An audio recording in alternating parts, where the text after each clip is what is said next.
Hey, salut gang! C'est Louis de Projet FR. Je suis content de vous revoir. Aujourd'hui, comment faire un changement d'huile?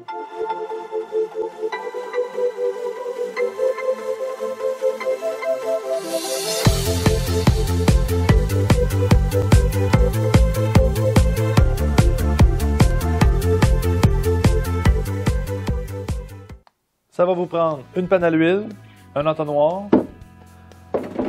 de l'huile, un filtre, les outils pour dévisser le filtre. On a déjà expliqué le fonctionnement de ces outils-là dans une autre vidéo. Je vous invite à aller le voir. Du brake cleaner, des guenilles, des clés pour dévisser la plug à l'huile. Je me rappelle jamais de la bonne grosseur, donc moi je sors 13, 14, 15, puis 90% du temps j'ai la bonne dimension.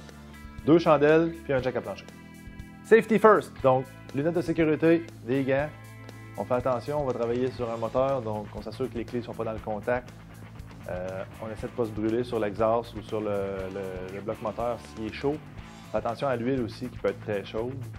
On va travailler en dessous d'un véhicule, donc on s'assure qu'il est bien jacké, que c'est sécuritaire, que c'est stable.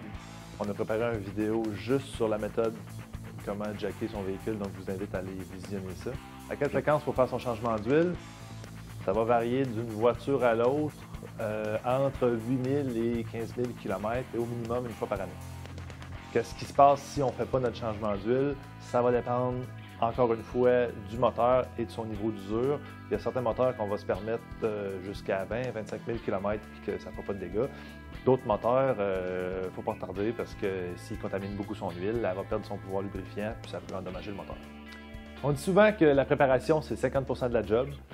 Donc, ça vaut la peine de prendre 10-15 minutes avant de commencer pour bien s'installer, pour, par exemple, aller chercher le filtre, s'assurer qu'on a le bon modèle, aller chercher l'huile, qu'on a le grade d'huile qu'on veut mettre dans notre voiture.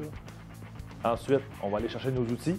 On va mettre un carton à terre si on est dehors, dans la gravelle ou dans la neige, ou encore un vieux manteau, juste pour travailler plus à l'aise.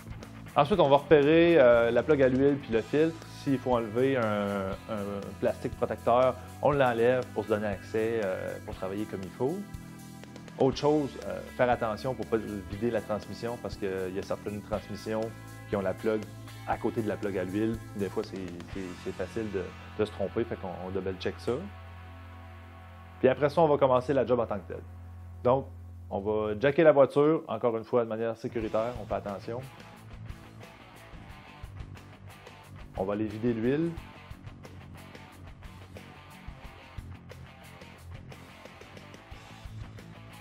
Faire attention, parfois les plugs à l'huile sont jammés, donc il faut essayer de ne pas briser la plug à l'huile. Ensuite, on va aller changer le filtre.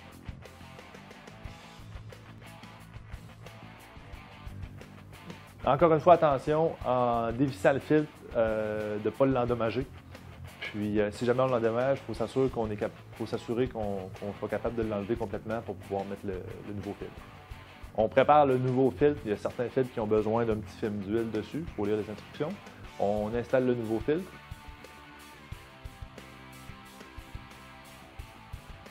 Ensuite, on va double-checker la plug à l'huile parce que souvent, on la laisse couler pendant qu'on change le filtre.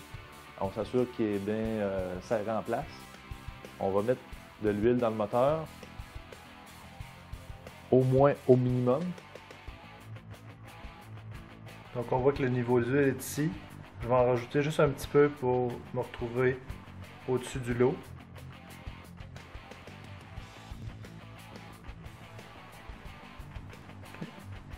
Donc le niveau d'huile est à peu près au lot ici, donc c'est parfait. On va aller démarrer la voiture 3-4 secondes juste pour dire que le filtre à l'huile se remplit. Ensuite, on attend une couple de minutes le temps que l'huile retombe dans la panne pour que le niveau soit bon. On remplit l'huile au max. Donc là, on voit que l'huile est au max. C'est parfait. On laisse ça comme ça. Puis là, c'est fini.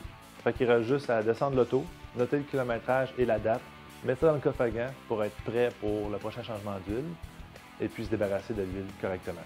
La plupart des garages ou encore les grandes surfaces comme le Canadian Tire vont récupérer l'huile usée et les filtres. J'espère que cette vidéo vous a permis de faire votre changement d'huile vous-même et que vous avez aimé ça.